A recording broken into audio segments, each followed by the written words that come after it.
What is up, everybody? Illinois Outdoorsman, and today we're going to start modifying this 30-pound Minn Kota trolling motor to fit that kayak. Stay tuned.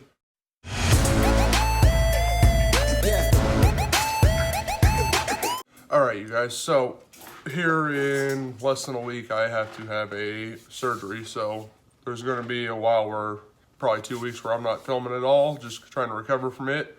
But I'm going to go ahead and get started on this trolling motor to put on that kayak, because the little one wants to go out too, and I don't want to paddle both of us around. So first I'm going to go over the list of stuff you're going to need. This is how I'm going to do it.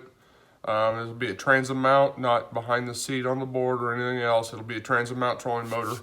So what we're going to start off with is obviously the big thing, trolling motor.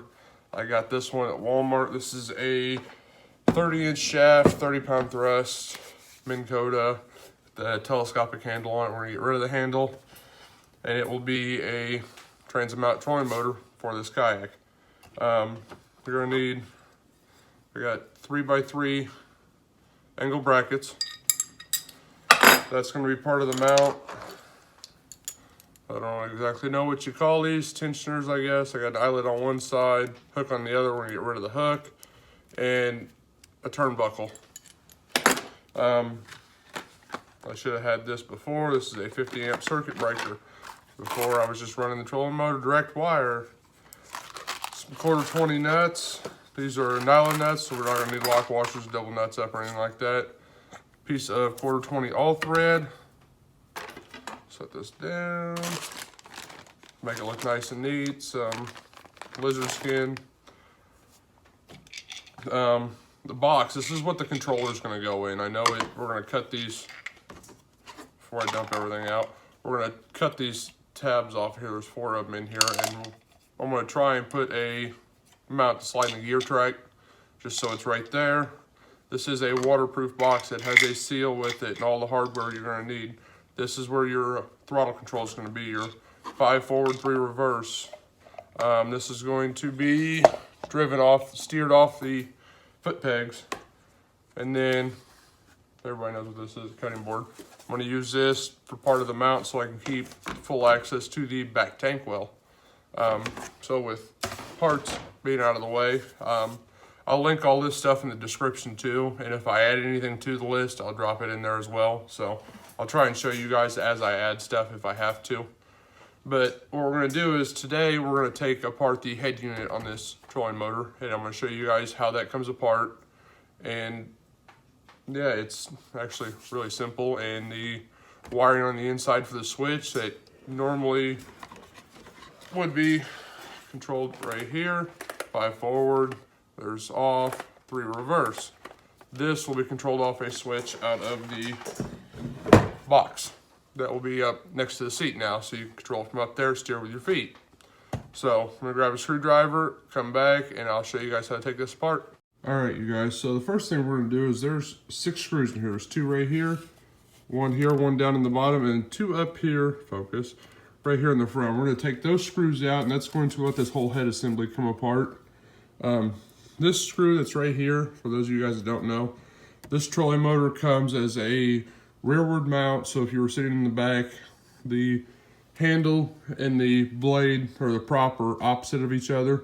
If you take this screw all the way out, you can rotate this head 180 degrees so you can mount this trolling motor in the front. That's what I did when I had it on the John boat. Well, now we're gonna put it on the kayak. I'm gonna use it just so it looks clean, but we don't need to worry about direction anymore on that. So we're gonna take these 6 screws out, and then I'll come back and I'll show you guys the exploded view of all this so you can see how the wiring is on the switch inside of here, as well as... All right, you guys, I know it's kind of hard to see me. Try to get this camera angle so you guys can see down in here. After you take those 6 screws out, you got 2 that are here, 2 that are here, and then 2 up here. What you're gonna do is this cover, we'll just come right off. We're gonna save this because when we're all done, this coming right out of here where this handle's at. Let me turn it just a little bit. Where this handle's at right here is actually going to be where our wires come out. There we go. This will be where our wiring comes out and goes down to run our wiring. So take this cover off. This is an Endura C2. for you guys if you want to know. So all you got to do is get that cover off, just kind of tap this a little bit, and this whole deal should come up out of here, just like that. And then your handle falls off, which we no longer need. You'll notice on here, so the handle, this is that telescopic handle, maybe. It should pull out. Yeah, there it goes. It pulls out of here, so it's actually a two-piece handle. There we go. It's got a stopper on it so you don't rip it all the way out on the water, but apparently if you have it apart, that does not work. So what we're gonna do is pull this is your switch out, okay? So if you look at your handle, you have 5 forward, 3 reverse. So forward, reverse. So if we were to take this handle and turn this, clockwise would be forward, counterclockwise would be reverse. On the back side, you've got this whole mess of wires. And I do believe, yes, you do not verify it before you actually pull it apart, but each one of these tabs is labeled for which color wire goes where. So, even your battery, your red, it says battery plus, and then bat negative. So, is your 2 batteries, says black and this red, or your 2 battery wires. We're gonna go ahead and feed those battery wires up out of here for now, because we're actually going to run them out of the front. Maybe. Come on. Unclip. There we go. We're going to feed all this wiring right out of the front of this right here. So it'll be one nice fell swoop coming out. Did have one guy, I do not remember his handle right off the top of my head, sent me pictures of his through Instagram of when I posted the picture of gonna start this project, and his was actually done really well. It's got 2 wires, 2 sets of wires coming out of it, one for the power and one for the control, using a trolling motor plug. I'm gonna run it different and do it with the big 7-wire RV style plug and go that route, so I can just do one bundle of wire comes down. That's that, and have all these wires. So 1, 2, 3, 4, 5, 6. I should have 1 extra slot in there, which will be perfect. Should be able to fit this heavier gauge wire in there as well.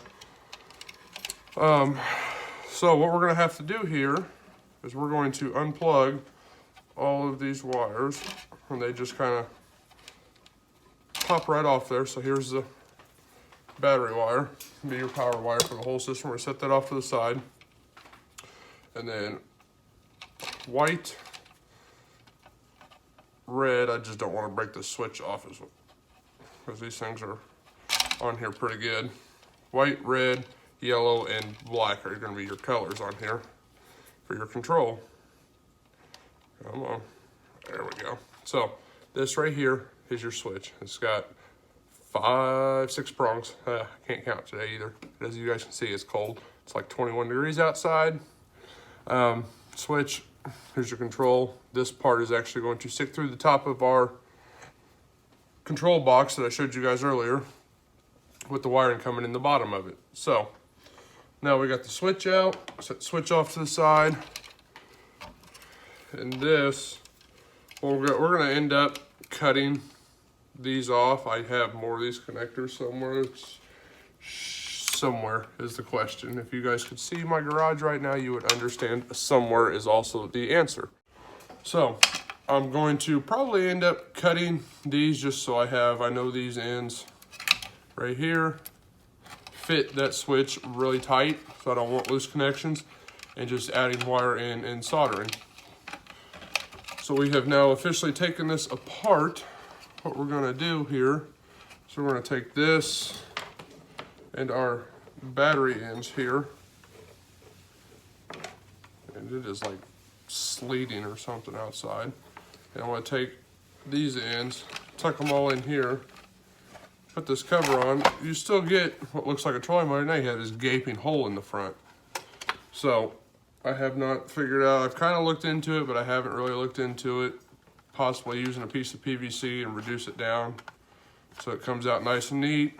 how I'm going to do that yet. That one, I'm not entirely sure. But that right there, you guys, disassembles your trolley motor to get it ready for install and extending the wiring harness out.